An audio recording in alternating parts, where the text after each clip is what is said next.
What a great redemption from the United loss. Welcome back to Arsenal Podcast. Again, another segment of this kind of a video. Again, I need to start thinking about, a name for, not just Arsenal Podcast. There must be a name for it.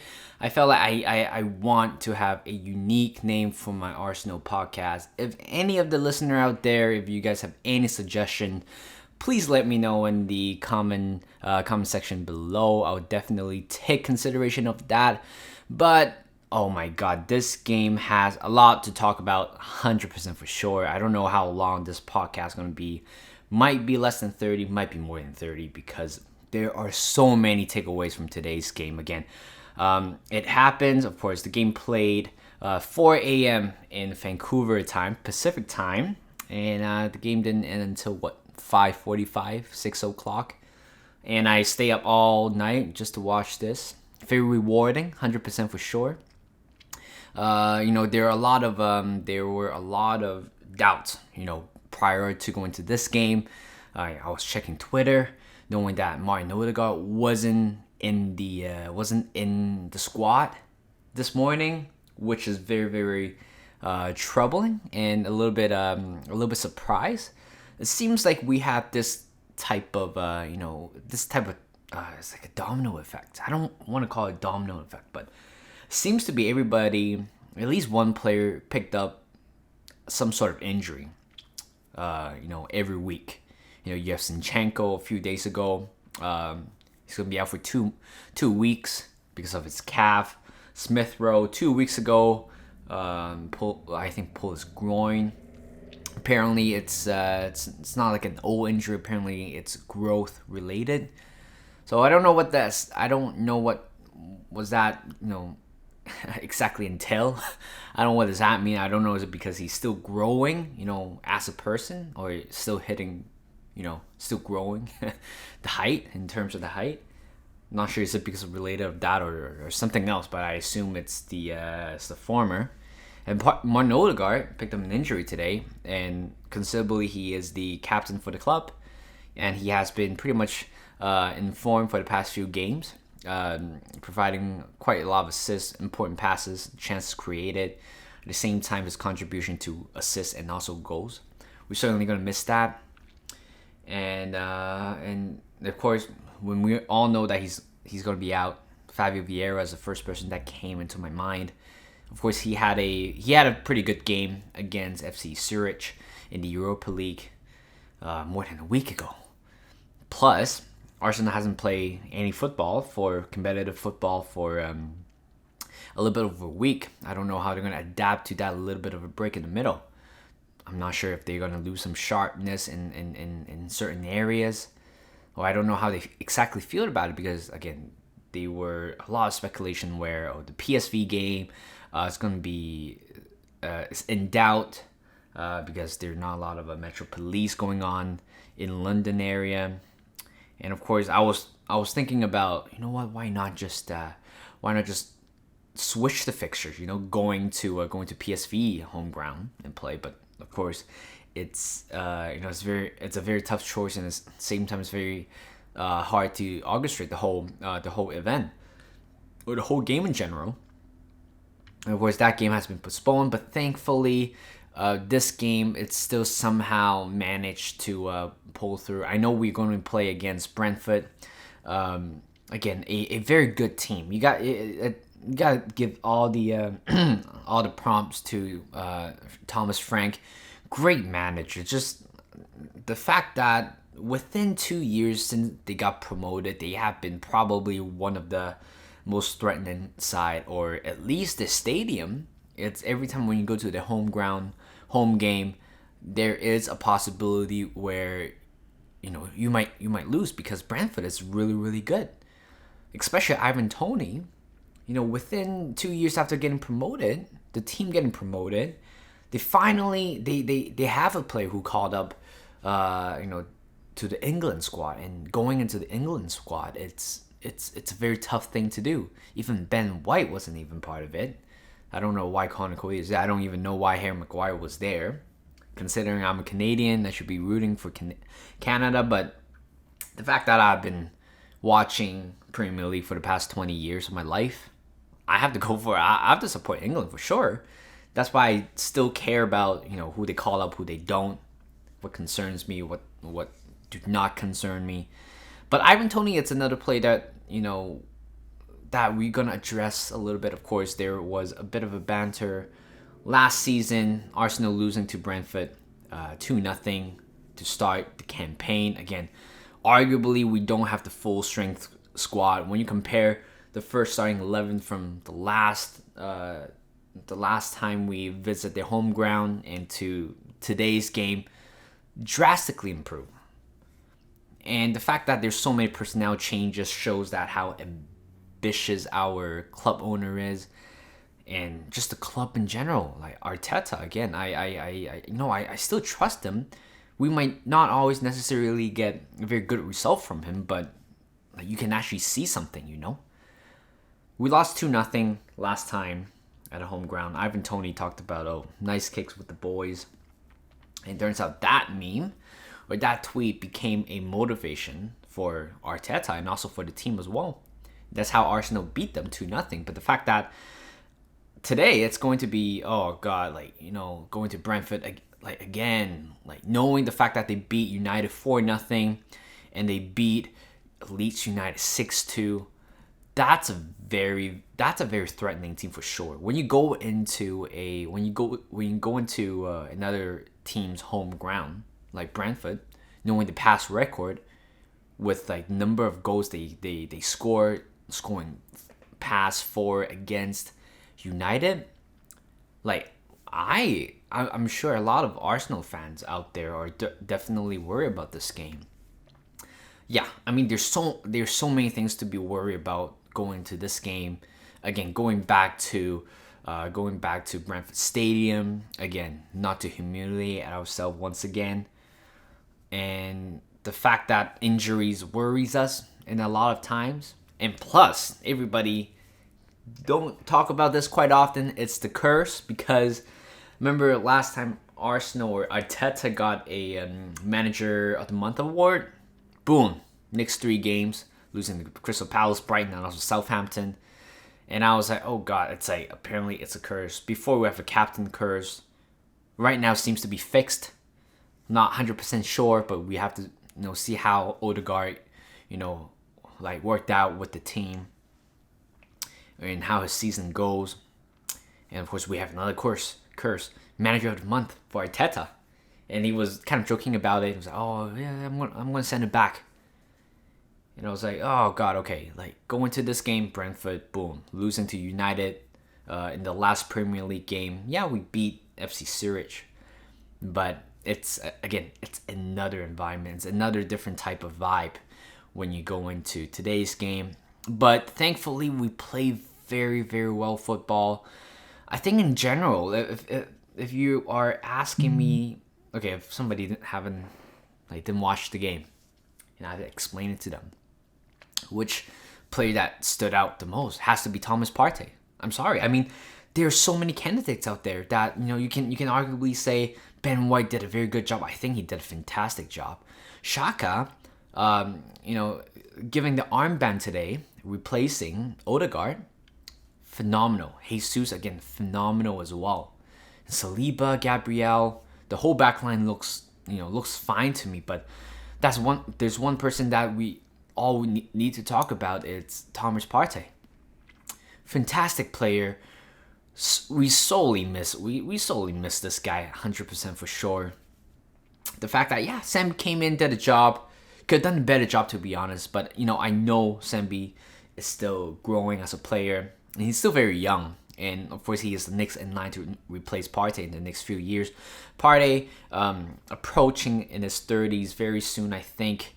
So hopefully he can keep this for another 2-3 years until Sambi matures, get into the role, being very mature with the role as well. But Thomas Partey, it's so calm on the ball. You gotta talk about that. Very calm on the ball. There's so many times where you thought, oh, he is gonna lose that ball, but instead he kept the ball and he just distributed to his wide side.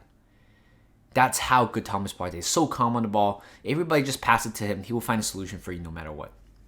And there's one play where he was just kind of controlling in the middle, just making all the turns and stuff. Like the turns that he made was so good. He's literally faking everybody.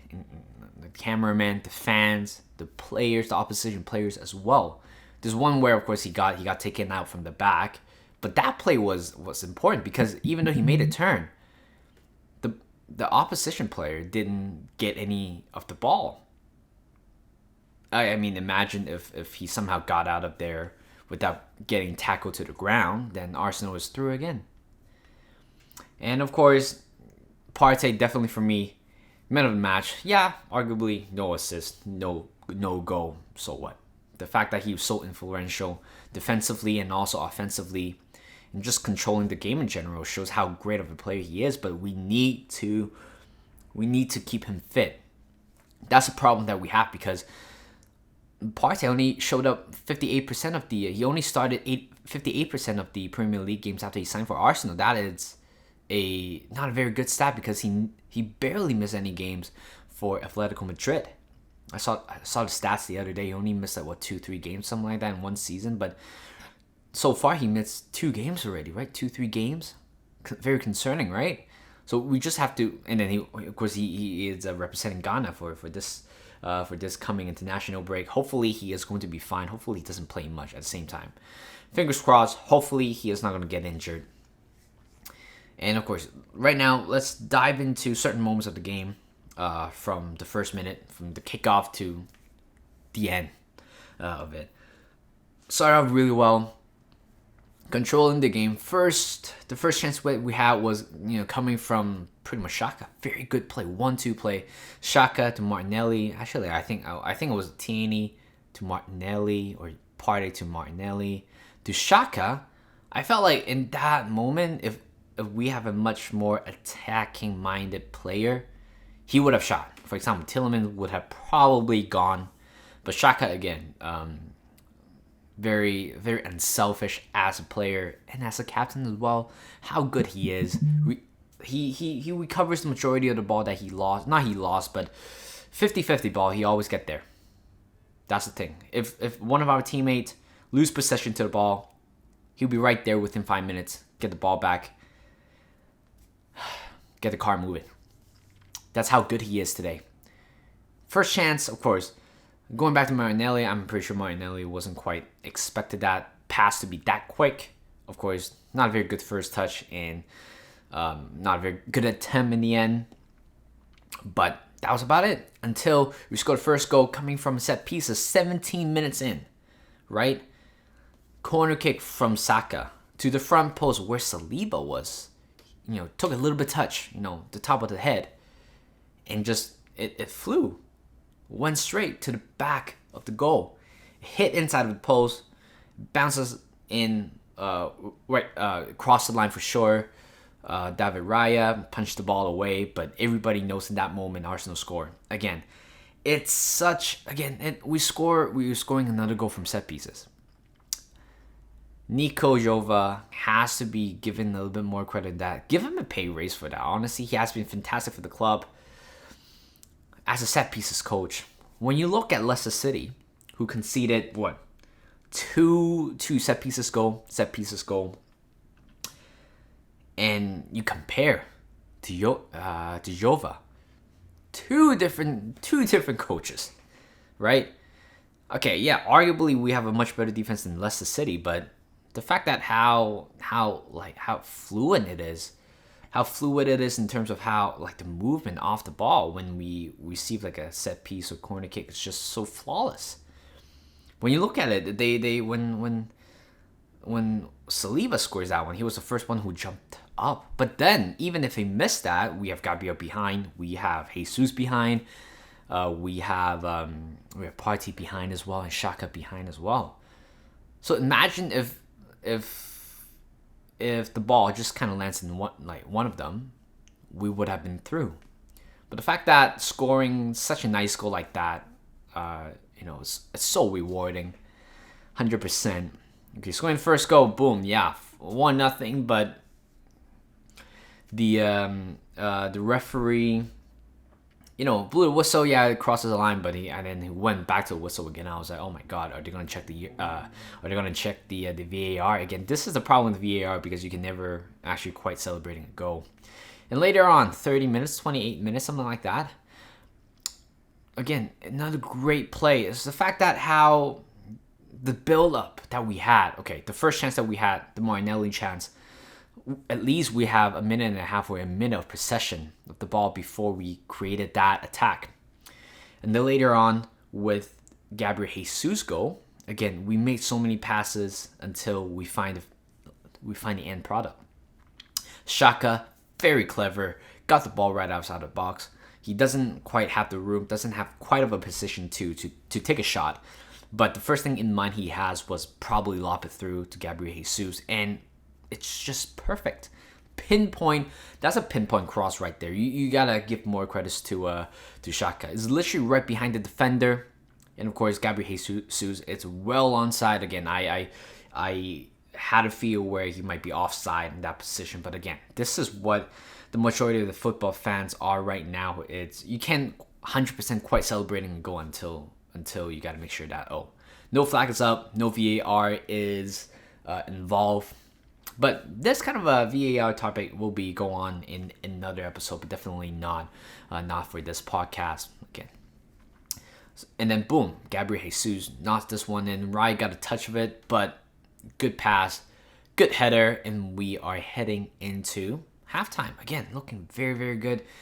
We pretty much dominated the whole first half. We intimidated the enemy, the opposition, with the passes that we have. It reminds me of how Man City play against Arsenal at home at the Emirates Stadium back in 2017, 2018 season. I remember this one goal where they scored was so intimidating. They're passing like you're in you're in your own back garden, but you're in the opposition stadium. That's how intimidating it is, Arsenal, and how humiliating throughout the whole process. And later on, second half comes in, of course. Fabio Vieira, boom! Again, we gotta talk about Saliba. Before Fabio Vieira scores that goal, you gotta give all the credits to Saliba. So calm on the ball every time. Barely makes a mistake. Although he made a mistake in the last United game with this positioning, but this game he definitely was very, very good. Right, yeah, you can see Ivan Toney and Braymo was trying to push him a lot of times, but he somehow just got out of the situation without making any terrible passes, terrible runs, terrible decision making. He did none of that today. And again, it's another Saliba masterclass. I gotta say that. The fact that Ivan Toney's trying to nick the ball off him. He made a good turn, made a 1-2 pass with Partey, and gives it to Fabio Vieira, to Saka. Ben White doing a little bit of a nice disguise on the right flank, trying to do the overlap run. Fabio Vieira was free. When you give Fabio Vieira a lot of room right there, he's going to take a shot. And it's a perfect shot as well. Inside of the post. David Raya, arguably, yes, could have done a little bit better in terms of his reaction time. I know there was a little bit of a delay.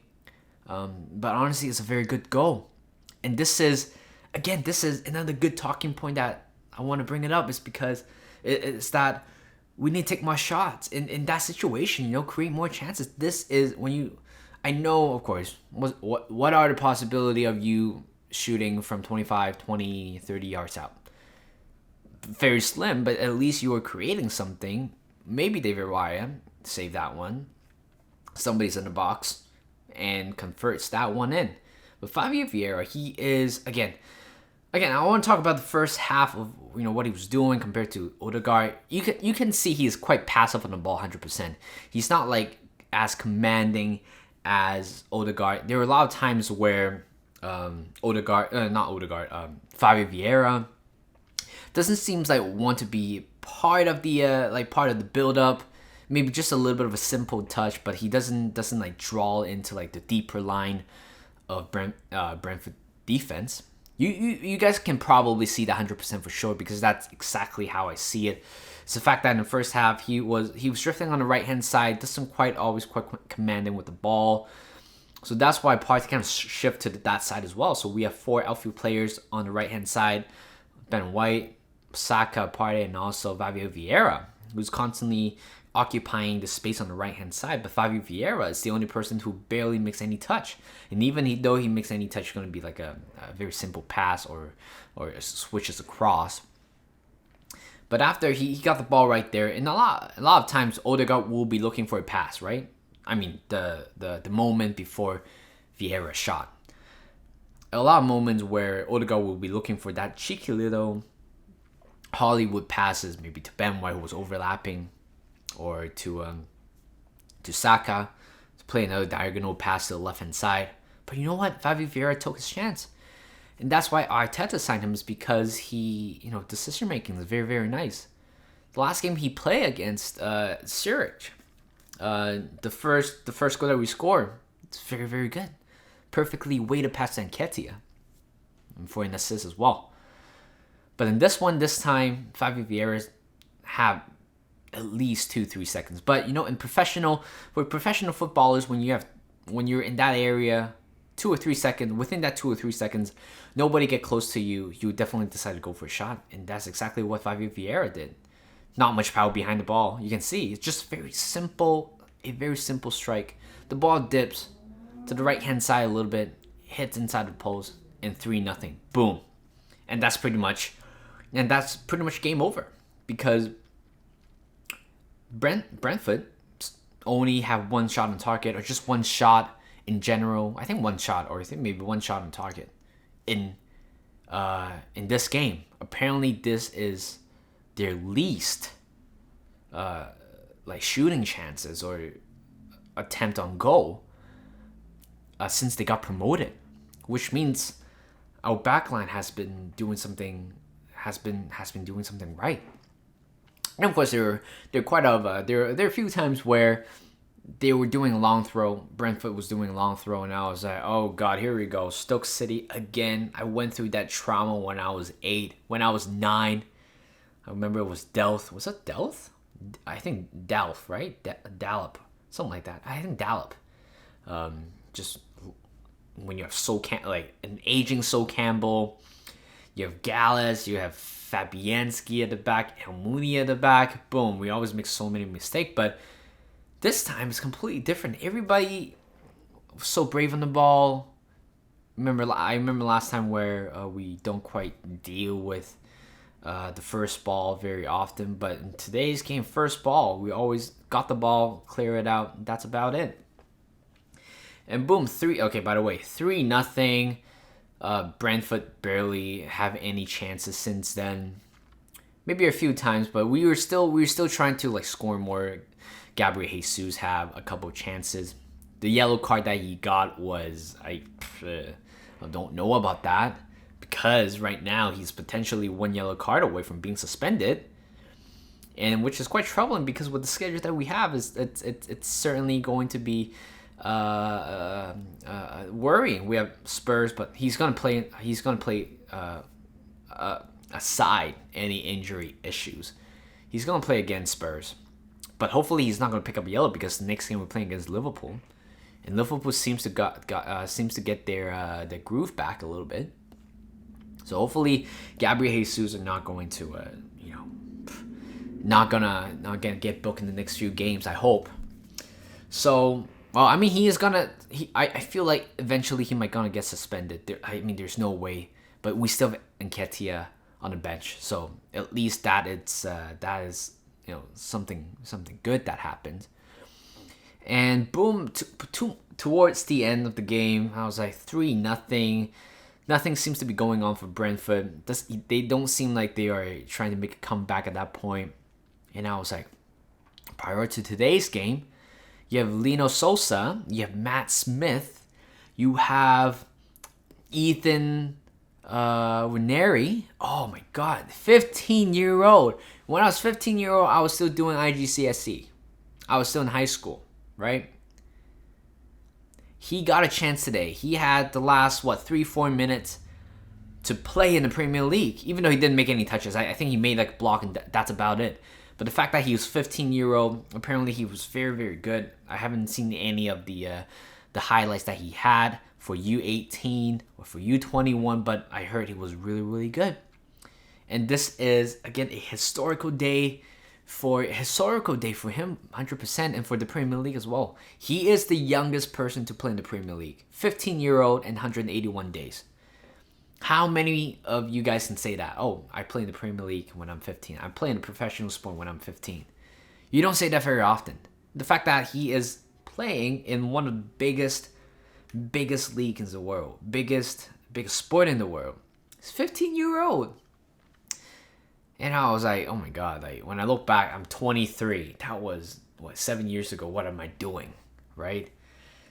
And that was about it. He of course, Arteta, Arteta, at that point, when you're 3-0 up, you have 5 minutes to go, throw on the kid, bring on the child.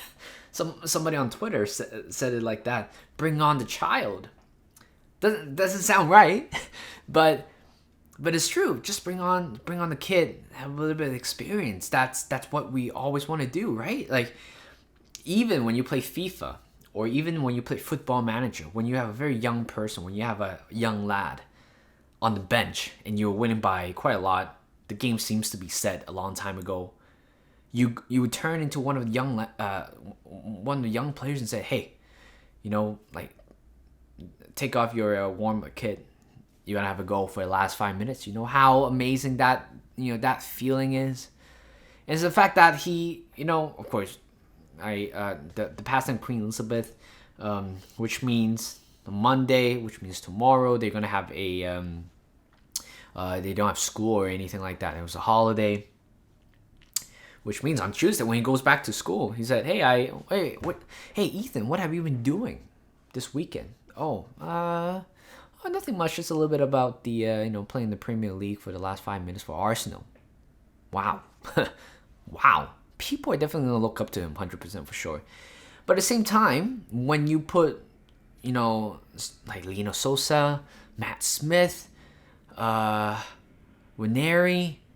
or even Marquinhos, you are expecting to see them at some point early on this season in Europa League, or even in the Carabao Cup. At one point, you just gotta see them. So I'm very, very excited to see them. And before, saying goodbye to this episode, we are at 27 minutes in. Trying to keep this within 30 minutes. There's one thing that is another big thing. It's that last season, we don't have Odegaard, we don't have Smith Rowe. We're pretty much doomed in that area. But this season is completely different because we replenish ourselves. We sign players. We signed quality of depth. That's the people that we signed in this season. We having 4 additional players who are quality. And again, and Nketiah nurture his role very nicely towards the last season. And even though he came on, for example, if Gabriel Jesus got suspended, maybe in like a small injury, I'm not even going to be worried about, oh God, we don't have a striker or anything like that. Because we have good depth right now. Odegaard was gone for this game. Fabio Vieira, yeah, he had a pretty slow start, but eventually he became man of the match for Arsenal, I think. And he became more brave, more commanding on the ball. He wants the ball more. He wants to control the game. That's what you want to see. It's quality. It's the quality of depth that we have, and I simply love this team to the point where I'm gonna stay up all the way at 4 a.m. and watch till the whistle blows, and that's exactly what I did. Arsenal, such a fun team, and even though we lost to United, I'm still behind them no matter what. Finally in the last 10 years, I think, I am so dedicated in this team. I'm willing to stay up overnight just to watch them, just to provide this podcast for you guys in terms of how I think about this game, my thoughts, my opinions, my take on in certain tactical areas. No, by no means I'm a tactical expert, but I'm sure a lot of people might have the same view as me, or if some of you guys have a different opinion, different thought than me, then feel free to let me know. right? Because this podcast, it's pretty much a very, a very honest, a very healthy discussion in terms of Arsenal, the game, like today's game against Brentford. A lot of people, some of you guys might not agree with me, 100% agree with me with stuff that I said, but feel free and let me know in terms of how you guys think, because I love Arsenal. I am committed to do this podcast every time when we have a game or after the game, and this is how I'm going to be, or this is how the segment of this podcast is going to be for the next few months, hopefully, right? I still have stuff to do on the side, but if every time I have time to watch Arsenal, I will definitely find my time to watch Arsenal and give you guys a feedback, my view of Arsenal, the game in general. And if you guys are Arsenal fan or interested in the sport of football, please feel free to like this video, subscribe to my channel. I'll definitely put on my Twitter link down in the comment section. Actually, no, in the description. Follow me if you guys want to. If you guys don't, totally fine. I only have 2 followers right now. It's my best friend. That's it. So, but anyway, hope you guys enjoy your day. Enjoy your weekend, wherever you guys are listening. Thank you guys for listening once again. And I'll see you guys in a bit.